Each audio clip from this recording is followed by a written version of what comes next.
इस में फंड 11 करोड़ रुपया डीडीसी चेयरमैन ने कहा था कि यहाँ आया, वो कहाँ चला गया फंड? हमें जो सोर्स कहते हैं कि 80% फंड ऑलरेडी सरेंडर हो चुका है। हमने एप्लीकेशन में भी दी है, सब कुछ दिया, लेकिन वहाँ पर है ना कुछ नहीं आता पता लगा, कुछ एग्जैक्ट फिगर नहीं मिले, वो पब्लिक डोमेन में नहीं बताया गया। होने वाले हैं, पूरे 4 साल होने वाले हैं। यहाँ के डीपीआर कहाँ चले गई? यहाँ का डेवलपमेंट कहाँ चला गया? यहाँ के सरपंच साहबान कहाँ सोए हुए हैं? डीडीसी कहाँ सोए हुए हैं? बीडीसी कहाँ सोए हुए हैं? इस इलाके के बिल्कुल तवज्जो नहीं है। एनएचपीसी के जनता क्लेम करिए सीआरएस से पैसा कहीं दूसरी जगह में दिया जा रहा है। ये जो भी जनता क्या सोर्स हमारे कह रहे थे, वो क्या रियलिटी? वो आप ठीक बोल रहे हैं कि सीएसआर का पैसा आज के मोदी जी के सरकार के आने से पहले पैसा रामबन में लगता था, पैसा गूल में लगता था, पैसा रजौरी में लगता था। और जम्मू की खुशखबरी में आपको और बताना दे चाहता हूं कि हमारा मेन रोड टू जो हमारा हाई स्कूल साई लंजन का है, उसके लिए भी बड़ी जद्दोजहद की हमने मेरे पास आए तो मेरे पास रिटर्न पूरा मेमोरेंडम पड़ा है। मैं 2014 से पहले कितने मेमोरेंडम दिए थे। वो हमारे यहाँ के एचआर ऑफिसर होते थे जुगल जी भाई, आज हमें बड़ी खुशी उस गोद में लिया, आज उसका टेंडर वर्क हो गया, उसकी अलॉटमेंट होगी। मुझे लगता है कुछ दिनों में वो काम शुरू होने वाला है। ऐसा नमस्कार, राम राम।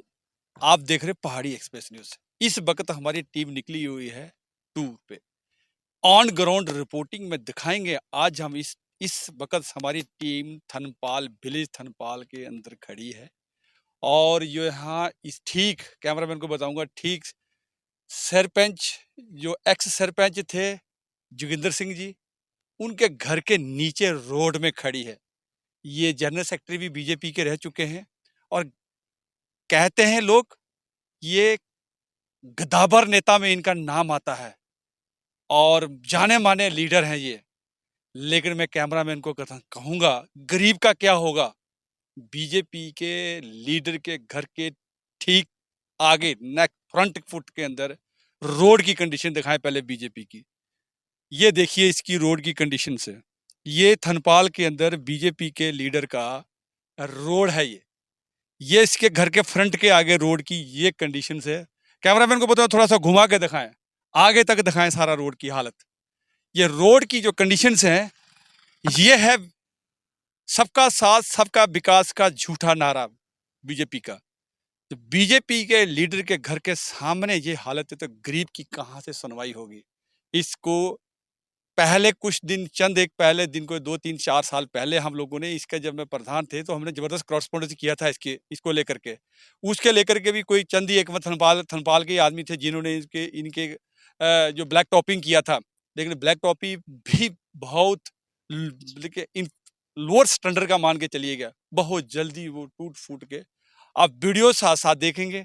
पीछे वाली की पूरे थनपाल, ध्यानगढ़ से लेकर थनपाल तक हमारी टीम ने पूरा विजिट किया, और इसको लेकर के हम चर्चा करेंगे थोड़ी देर के बाद। आगे भी रोड हम दिखाएंगे आपको, लेकिन थोड़ी बहुत चर्चा हम करेंगे आगे किसी लीडर के साथ। और चलिए तब तक के लिए आगे लीडर के साथ बातचीत करते हैं। चलिए, हमारे साथ जो रोड था ध्यानगढ़ टू थनपाल, और थनपाल तक रोड तो एनएचपीसी का था, उसको लेकर के हमने पूरा हमारी टीम ने ध्यानगढ़ से लेकर के रडनाला तक दिखाया। फिलहाल रडनाला तक दिखाया रोड हमने, और सब कुछ दिखाया। लेकिन इसके लिए एक हमने वर्जन लेना छोड़ दिया है कि जो पीआरआई मेंबर है उनका वर्जन लेंगे कि वो इसके ऊपर क्या कहते हैं, इसके अंदर कौन फेलियर है और रोड की क्यों कंडीशन खराब है। हालांकि हमने रोड के बाहर दिखाया भी है, वहाँ सरपंच बीजेपी के बड़े बड़े लीडर हैं, वहाँ पे एक्स सरपंच हैं, वो दूसरे हैं, और वो ना जाने बड़े बड़े पदों में रह चुके हैं, बड़े होनहार लीडर हैं, लेकिन उनके आगे भी इतने खड्डे, 2-2 फुट के खड्डे पड़े हुए हैं। चलिए इनसे बातचीत करते हैं। सर, आप खड्डे के साथ आपका हार्दिक स्वागत। बहुत बहुत धन्यवाद पहाड़ी एक्सप्रेस न्यूज का। आपने कहा कि जो ध्यानगढ़ टू थनपाल का जो रोड है, वो उसकी तो कंडीशन मुझे लगता है इससे पहले हमने बड़ी स्ट्रगल, बड़ी जद्दोजहद से इस रोड को बनाया था। हमारे डॉक्टर जितेंद्र जी जब मेंबर ऑफ पार्लियामेंट बन के आए थे, तो हमने वहाँ पर प्रस्ताव रखा और वहाँ जाके उनको बताया कि इस रोड की बड़ी खस्ता हालत है। तो आज जब एनसी और कांग्रेस की सरकारें थी, तो वहाँ सभी जनता को, जिला रियासी को पता था, अगर थनपाल का कोई उस रोड का नाम लेता था तो डर के मारे उस गाड़ी लेके नहीं जाता था। उस समय डॉक्टर जितेंद्र जी 2014 में जो मेंबर ऑफ पार्लियामेंट बने, तो हमने बात रखी, उसको रोड को ब्लैक टॉपिंग किया, कि अभी आज से 9 साल पहले। मैं कहना चाहता हूं कि ब्लैक टॉपिंग इंफीरियर स्टैंडर्ड हुआ था, उसको ऊपर तो आप बोले नहीं ना, उसका पैचिंग कभी हुआ? उसको पैचिंग तक नहीं हुआ जनाब अभी तक। अभी इसके बाद थोड़ा हमने फिर बात रखी कि हमारे एनएच विभाग के जो सलाल पावर स्टेशन में हमारे एचओपी साहब जो बैठे थे, इससे पहले हमारे हिमांशु शेखर जी थे, हमने उस पे बात रखी, उन्होंने फिर उसका रोड को काम किया, जो खड्डे थे उसको खड्डे की भरपाई की, उस रोड को मेंटेनेंस किया। आज से लेके मुझे लगता है कि 4 साल हो गए मैंने एलजी जो हमारे आज की जो वर्तमान में जो एचओपीस हमारे सलाल पावर स्टेशन में जो बैठे हुए हैं, मैं जीएस सरकार साहब, मैं उनसे ये कहना चाहता हूँ, हमने उनको ऐसे ऑफिस में जाकर बात रखी, हमने रिटर्न में भी मैं आज मैं लोगों के रिटर्न के लिए आज डेपुटेशन लेके मैं मैडम डीसी के पास गया था, मैडम डीसी के पास समय ना मिलने के कारण वो हमें नहीं मिल पाए, और ना हम देखिए मैंने लिख के रिटर्न में रखा हुआ है। वो मैंने बात यही रखी कि हमारा जो रोड है, उस रोड की आज जो 2007-8 का रोड था, आज वो फिर से उस रोड की वही हालत होगी, इतने बड़े-बड़े खड्डे हो गए हैं। आपने देखा कि आप कहीं इस कैमरे के माध्यम से आपने सब उसमें देखा कि कितनी बड़ी स्लिपें आई हुई हैं, आज खड्डे हैं, गाड़ियाँ छोटी क्रॉस नहीं होती हैं और एक्सीडेंट हो चुके हैं। मैं आज भी पीसफुल प्रदर्शन से, ये इस मीडिया के माध्यम से, चैनल से मैं एलजी साहब को, अपने हमारे जो जीएम साहब जहाँ बैठे हैं, मैं उनसे रिक्वेस्ट करूँगा कि आप लोगों का जो रोड है, रोड आपके पास है और आपको उस रोड की मरम्मत करनी चाहिए, उसको रिपेयर मेंटेनेंस करना चाहिए। आगे पीडब्ल्यूडी का है। हाँ, पीडब्ल्यूडी का तो हमने बहुत जिद्दोजहद करके उसका टेंडर वर्क हो चुका है, कॉन्ट्रैक्टर को काम मिल चुका है। मुझे लगता है बरसात के बाद हमारा जो अप्रोच रोड टू राडन नाला जो रोड है, उसका जल्द से जल्द हम उस काम को शुरुआत करेंगे। ब्लैक टॉपिंग का काम शुरू हो जाएगा और उसकी नीचे ऊपर वो तो काम हमारा जो हमारे जहाँ के एक्शन साहब हैं पीडब्ल्यूडी के, उन्होंने वो उस काम को रखा है। मैं कहूँगा 2 मिनट के लिए मैं और समय लूँगा, क्योंकि मैं एलजी साहब जो हमारे सिविल को डिपार्टमेंट के जो डैम के ऊपर बैठे हुए हैं जो ऑफिसर, मैंने उनसे भी कहा कि इस रोड को, क्योंकि लोग इतनी त्राही-त्राही करके उस रोड से गुजरते हैं तो बहुत दुःख आता है, जब गाड़ियाँ नीचे खड्डे में पड़ती हैं, छोटी-छोटी गाड़ियाँ जब खड्डे में पड़ती हैं, लोगों को बहुत तकलीफ होती है।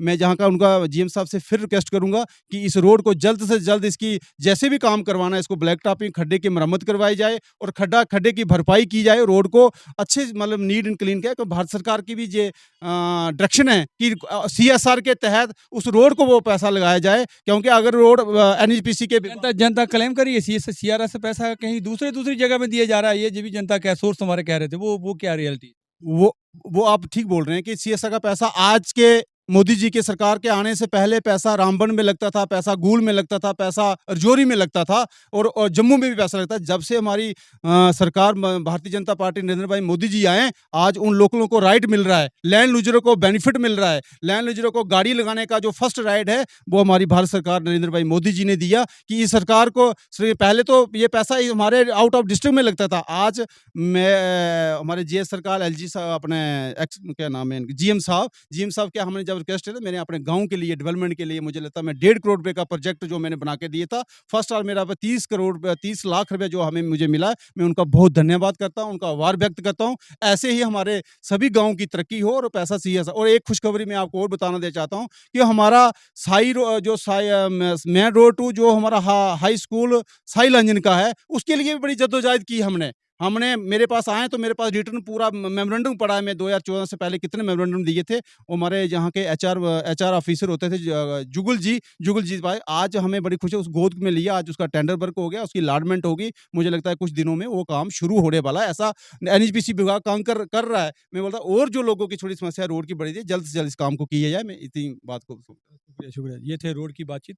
चलिए अभी बात रहेगी है जीएम साहब की, बात रहेगी डीसी मैडम की, और बात रहेगी है डीडीसी चेयरमैन की। डीडीसी चेयरमैन साहब इसके ऊपर क्या प्रतिक्रिया करते हैं या क्या अप्रोच करते हैं कि ये रोड जल्दी होगा या नहीं होगा। टीम ध्यानगढ़ से चली थी, और साथ साथ आपने देख लिया होगा पहले, और अब हम नेक्स्ट पड़ाव में पहुंचे हैं तनपाल से ठीक आगे जो एक नाला है, नाले के छोटा सा नाली है, उसके नाली के बाद आगे थोड़े से हम पहुंचे, और मैं कैमरामैन को बताऊंगा कि ये जो आए दिन बरसात के अंदर यहाँ पर के अंदर ऑलमोस्ट रोड बंद रहता है जैसे ही बरसात का मौसम होता है। और यहाँ स्लाइडिंग, मैं कैमरा को दिखाएं कि स्लाइडिंग, ये धरान, ये ठीक ऊपर, ये पहाड़ के ऊपर आप पीछे देखेंगे दरहान पंचायत है, दरहान पंचायत से यहाँ से ऊपर पूरा पहाड़ नीचे आ जाता है। और इस पहाड़ के आने के बाद यहाँ से जैसे ही रोड ये ऑलमोस्ट ब्लॉक रहता है, और इतनी ज़बरदस्त एक बार यहाँ आया जिसकी कोई हद नहीं कह सकते हैं। और ये देखिए, ये जो इतना ज़बरदस्त आया, और इस इश्यूज़ को लेकर के हमारे जो पंच कहें पंचायत के, उन्होंने भी काफ़ी जोर लगाया और यहाँ बड़े-बड़े ब्लॉक दिवस हुए, जो कि हम कह सकते हैं कि झूठे ब्लॉक दिवस कह सकते हैं। ब्लॉक दिवस जो हुए, जहाँ बहुत बड़े-बड़े ऑफिसर आए, डिपकाम तक आया, डीसी मैडम तक आई थी जो पहले वाली थी। अभी वाली तो नहीं आए, लेकिन पहले वाली जो इंदू मैडम थी, और वो वहाँ आए इस ब्लॉक दिवस में। वहाँ भी लोगों ने ज़ोरदार इसका पॉइंट आउट किया, और हम लोगों को जो जो लीडर साहबान और जो डेवलपमेंट के जो कहते रहे कि यहाँ पे यहाँ जहाँ लोगों ने ज़बरदस्त एक रेज़ोल्यूशन दिया था। मैं कैमरामैन को कहूँगा कि रेज़ोल्यूशन क्या दिया था कि ये जो थनपाल है, थनपाल से डायरेक्ट जो कुल्टी के अंदर पुल, कैमरामैन को बोलूँगा बोलो, यहाँ की हमें यहाँ तक अनऑफ़िशियली कह सकते हैं, जो बातों में कहते हैं हवा की बातों का। हवा से बातों से हमने सुना था कि यहाँ से लेके इसकी डीपीआर बन चुकी है। नहीं, वहाँ नहीं जाइएगा। कैमरामैन को कहूँगा वहाँ दिखाएँ, वहीं फ़ोकस रखें, जहाँ की डीपीआर कह रहे थे। वो जो डीपीआर मैं बताऊँगा, ये जो एक घर दिख रहा है, इस घर की और आर-पार की डीपीआर एक ब्रिज के बनने के लिए, आरसीसी ब्रिज के लिए। यहाँ पे उन्होंने एग्री भी किया था, जो पहले लोग आए थे, बड़े जो कई मिनिस्टर आए थे, दिल्ली से मिनिस्टर आए थे यहाँ पे, उनको भी वो जनता ने रेज़ोल्यूशन दी थी, लेटर दिए थे, वो पता नहीं कहाँ है अभी। अगर हम रिकॉर्ड चेक करेंगे, होपफुली अगर हमें मिल गया, तो हम उसकी लेटर की भी आपको कॉपी भी साथ-साथ दिखाएँगे। और साथ-साथ देखिएगा आप कि इन्होंने वो उस वक़्त 2020 की बात है कि 1920 की बात है, उस वक़्त यहाँ आए थे। आज 4 साल होने वाले हैं, पूरे 4 साल होने वाले हैं। यहाँ के डीपीआर कहाँ चली गई? यहाँ का डेवलपमेंट कहाँ चला गया? यहाँ के सरपंच साहबान कहाँ सोए हुए हैं? डीडीसी कहाँ सोए हुए हैं? बीडीसी कहाँ सोए हुए हैं इस इलाके के? बिल्कुल तवज्जो नहीं है। यहाँ तो बेचारे डीडीसी, बीडीसी की मजबूरी है। फंडिंग कहाँ हुआ? 2021 में फंड 11 करोड़ रुपया डीडीसी चेयरमैन ने कहा था कि यहाँ आया, वो कहाँ चला गया फंड? हमें जो सोर्स कहते हैं कि 80% फंड ऑलरेडी सरेंडर हो चुका है। हमने एप्लीकेशन भी दी है, सब कुछ दिया, लेकिन वहाँ पर है ना कुछ नहीं आता पता लगा। कुछ एग्ज़ैक्ट फिगर नहीं मिले, वो पब्लिक डोमेन में नहीं बताया गया। चलिए, अब सरकार क्या करती है, एडमिनिस्ट्रेशन क्या करती है, डीडीसी क्या करते हैं? बहुत सारी डेवलपमेंट जो एरिया के जो थनपाल को पंचायत धरान को लेकर के जो अपने सरपंच साहबान हैं, बेचारे वो भी क्या करें, वो भी बोलते हैं हम क्या करें, हमारी कोई सुनाई सुनता ही नहीं है। अब सुनाई किसकी होगी पता नहीं। चलिए हम बता देंगे। चलिए कैमरामैन के साथ मुझे दिया जाए। नमस्कार, जय।